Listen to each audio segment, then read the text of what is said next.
தமிழகம் எங்கும் கிளைகள் கொண்ட Annamal institute of hotel management and hospital management படிப்பில் சேர்வதற்கான அட்மிஷன் நடைபெறுகிறது. ஆனி மாத அமாவாசையை முன்னிட்டு சதுரகிரி சுந்தரமகாலிங்கம் கோவிலுக்கு பல்வேறு பகுதிகளில் இருந்து வருகை தந்த ஆயிரக்கணக்கான பக்தர்கள் மலையேறி சாமி தரிசனம் செய்தனர். இது குறித்த கூடுதல் விவரங்களை நமது செய்தியாளர் ஜெயலானி வழங்க கேட்கலாம். ஜெயலானி, ஆனி மாத அமாவாசையை முன்னிட்டு சதுரகிரி சுந்தரமகாலிங்கம் கோவிலுக்கு பல்வேறு பகுதிகளிலிருந்து பக்தர்கள் வருகை தந்திருக்கின்றனர். பக்தர்களின் கூட்டம் எந்த அளவிற்கு இருக்கின்றது? இது பற்றிய விவரங்கள் என்ன? விருதுநகர் மாவட்டம் மேற்கு தொடர்ச்சி மலைப்பகுதியில் அமைந்திருக்கக்கூடிய கோயில்தான் இந்த பிரசித்தி பெற்ற சதுரகிரி சுந்தரமகாலிங்கம் கோயில். இந்த கோயிலானது கடல் மட்டத்திலிருந்து சுமார் 4500 அடி உயரத்தில் அமைந்துள்ளது. இந்த கோயிலில் தற்பொழுதும் சித்தர்கள் வாழ்ந்து வழிபட்டு வருவதாக கூறப்படுவதால் இது சித்தர்களின் சொர்க்க பூமி என அழைக்கப்படுகிறது. மேலும் இந்த கோயிலுக்கு சென்றால் நினைத்த காரியங்கள் நடக்கும் என்பதால் தமிழகம் மட்டுமல்லாது இந்தியாவின் பல்வேறு பகுதிகளிலிருந்தும் ஆயிரக்கணக்கான பக்தர்கள் வருகை தந்த வண்ணம் உள்ளனர்.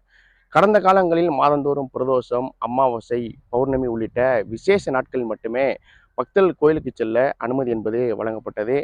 இதனை அடுத்து நீதிமன்ற உத்தரவுப்படி தற்பொழுது சதுரகிரி கோயிலுக்கு தினந்தோறும் பக்தர்கள் செல்லலாம் என அனுமதி என்பது வழங்கப்பட்டுள்ளதால் தமிழகத்தின் பல்வேறு பகுதிகளிலிருந்தும் தினந்தோறும் பக்தர்கள் வருகை தந்த வண்ணம் உள்ளனர்.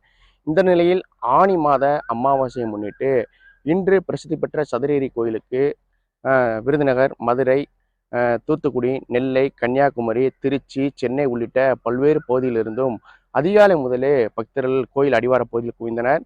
பின்பு காலை 6 மணிக்கு கோயில் கேட்டானது திறக்கப்பட்ட நிலையில் பக்தர்கள் தற்பொழுது மலையேறி சென்று சாமி தரிசனம் செய்து வருகின்றனர். மேலும் பக்தர்கள் மாலை 4 மணிக்கு உள்ளாக கீழே இறங்கிவிட வேண்டும் என வனத்துறை சார்பில் தெரிவிக்கப்பட்டுள்ளது.